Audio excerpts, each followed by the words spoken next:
किस दरोगा और सिपाही की औकात है। मैं औकात की बात करती हूँ क्योंकि भाई जुडिशरी में एक जज और एक सिपाही और दरोगा, आप समझ रहे हैं ये कितना बड़ा फर्क होता है। सैल्यूट मारना है और उसकी हिम्मत देखिए और उनकी औकात देखिए कि चैम्बर में घुस करके उन्होंने जज साहब की पिटाई कर दी। तो क्या ये होश हवास में कर सकता? मुझे नहीं लगता। निश्चित रूप से दोनों ने शराब का सेवन किया होगा और यही है कि आपे से बाहर होकर के जाके उन्होंने जज साहब के साथ इस तरीके का सलूक किया। एक जज के उनके चैम्बर में घुस के पुलिस कर्मियों के द्वारा उन पे पिस्टल भी तानी गई और उनकी पिटाई भी की, गाली भी दी गई। गाली गलौज। शराब बंदी वाले राज्य में शराब पी करके उनके ही अफसर जो है वो जजों को पीट रहे हैं। जो शहर में जो शराब होम डिलीवरी फ्लिपकार्ट और अमेजन के पैकेट में हो रहा, वो कैसे रुके? मांझी जी की जो बहू हैं, दीपा मांझी नाम है, वो आपके बारे में, तेजस्वी जी के बारे में बोल रही हैं, मैंने आपकी पार्टी के बारे में कि आप लोग दारू बेचवाइएगा तो नहीं मरेगा लोग जहरीली शराब पी के। भाई मैं दीपा मांझी जी को नहीं जानती हूँ, उनको हटाइए, साइड कीजिए उनके। पहले तो मैं एक बात बोलना चाहती हूँ जो कि मुझे बहुत बोलने की खुजली हो रही है इस बात पे। भारत के इतिहास में ऐसा पहली बार हुआ कि जज की पिटाई पुलिस कर्मियों के द्वारा की गई। दरोगा और इंस्पेक्टर मिलके जज साहब पर बंदूक तान दिए, रिवॉल्वर जो उनके पास पिस्तौल होता है वो तान दिए, मारे पीटे गरियाए। मामला बिहार का है, मधुबनी का है और जो जज हैं उनका नाम है अविनाश कुमार, मधुबनी के एडिशनल डिस्ट्रिक्ट जज। और उन पर हमला करने वाले जो दो पुलिसकर्मी हैं, एसएचओ यानी इंस्पेक्टर हैं गोपाल प्रसाद और एसआई हैं अभिमन्यु कुमार। बहस के दौरान बमक गए दोनों, इंस्पेक्टर साहब और दरोगा जी, और जजे पर तान दिए बंदूक, अब मारे गरियाए और उसके बाद धमकियों दिए।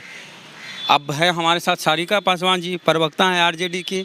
ये भारत के इतिहास में ऐसा पहली बार हुआ है कि जज की पिटाई पुलिस करी है। जज का काम है सजा देना और पुलिस सजा दे रही है जज को।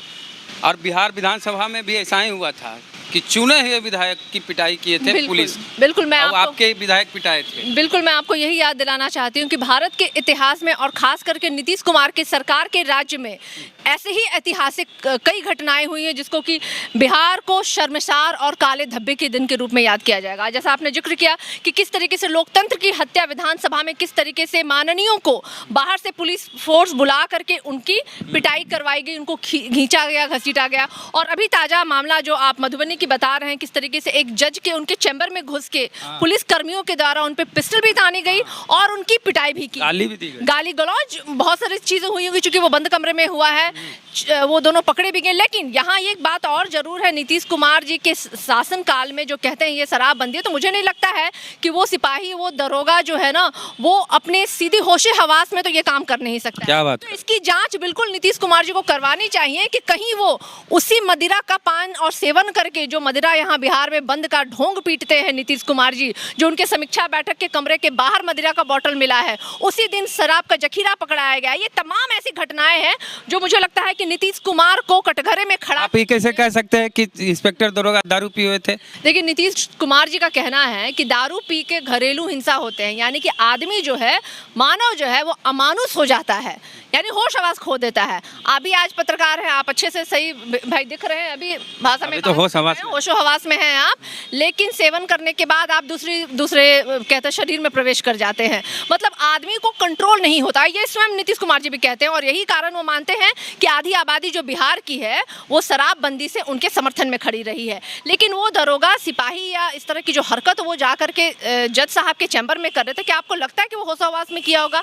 मैं बिल्कुल नहीं मानती। बिल्कुल उनका जांच होना चाहिए, उनके ब्लड सैंपल की जांच होनी चाहिए और जांच होनी चाहिए कि शराबबंदी में कैसे ये खाकी धारियों को शराब कोर्ट में भी घुस गए और कोर्ट में परिसर में घुस करके वो जज की मतलब आपका कहना है कि दरोगा और इंस्पेक्टर साहब होश में रहते तो उनको पता होता कि हम दरोगा हैं या हम इंस्पेक्टर हैं। भाई किस दरोगा और सिपाही की औकात है?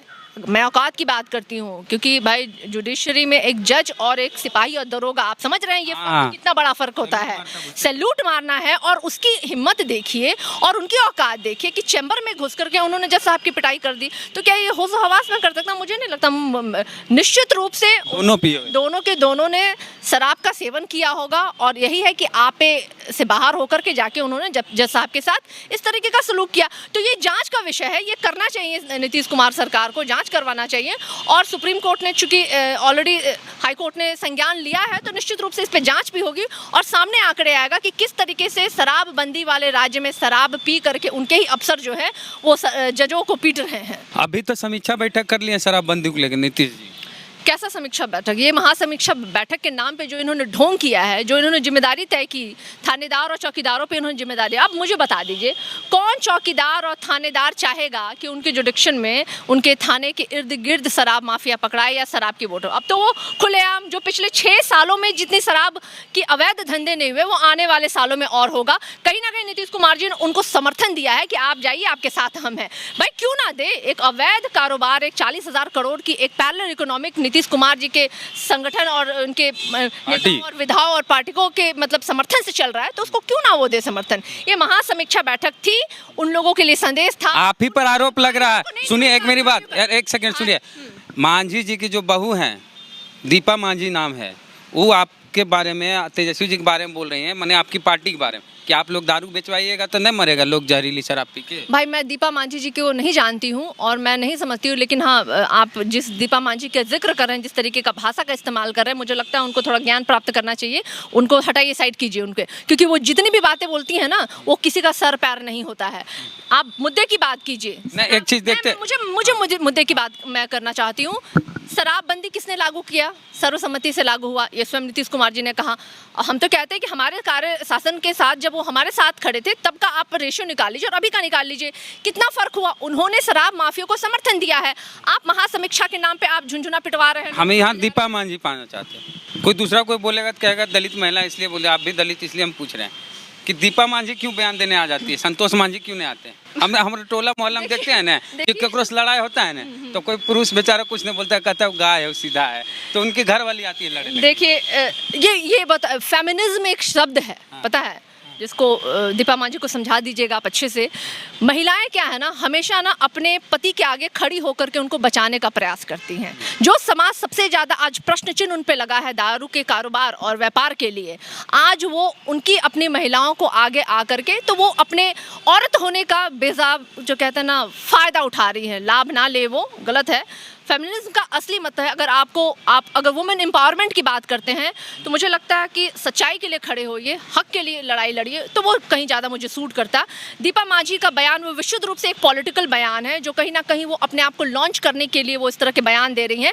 उनसे, उनके बयान से कहीं भी उनका समाज लाभ नहीं मिलेगा और ना ही जो अवैध कारोबारियों को है उन पे ये लगाम लगेगी। हम कहते हैं कि जो लोग कर रहे हैं ये कारोबार, उन पे आप लगाम लगाइए, चाहे वो कोई हो। एक सवाल, आपका शासन है, ठीक है, सुनिए, अरे सुनिए तो, ये जो गांव वाला शराब है उसमें जहरीली शराब पकड़ी जाती है या जो लोग मरते हैं जहरीली शराब, ये जो शहर में जो शराब होम डिलीवरी फ्लिपकार्ट और अमेजन के पैकेट में हो रहा वो कैसे रुके? देखिए 2 चीज़ें, पहले तो मैं एक बात बोलना चाहती हूँ, जो कि मुझे बहुत बोलने की खुजली हो रही है इस बात पे। नीतीश कुमार ने शराबबंदी, जहरीली शराबबंदी, अभी तो है नहीं वो, जहरीली तो अभी भी शराब मिल रही है। 2.5 लाख तकरीबन लोग जो है अभी भी जेलों में बंद हैं। वो कौन तबका है? आपने भी कहीं ना कहीं रेशो निकाला होगा। वो दलित, अति पिछड़े, शोषित समाज के लोग ही हैं।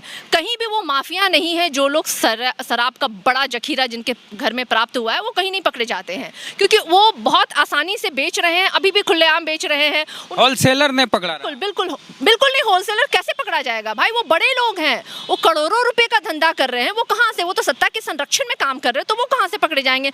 पकड़े वो जा रहे हैं, खड़े किए जा रहे हैं। एक सब्स्टिट्यूट, हाँ रिटेलर में नहीं कहिए आप, एक जो कहते हैं पैडलर पकड़े जा रहे हैं, जिनको बोतल दी जा रही है कि आप वहां तक पहुंचाइए, वो पकड़े जा रहे हैं। लेकिन जो लोग बोतल दे रहे हैं उनके हाथों में, जो वो बोतल लेकर आ रहे हैं, वो कहीं नहीं पकड़े जा रहे हैं। ये दुर्भाग्य बात है। हमारे समाज की अगर आप बात करते हैं तो हमारा समाज ही है ना जो जेलों में 2.5 लाख की संख्या में बंद है। और मैं उस समाज की बात कर रही हूँ, मैं उन लोगों को रोकने की बात करती हूँ, उन पे लगाम लगाने की बात करती हूँ कि ये सरकार जो है उन लोगों के हाथ में गलत तरीके से अवैध धंधा ना करवाए और अपनी पेट भर रहे हैं।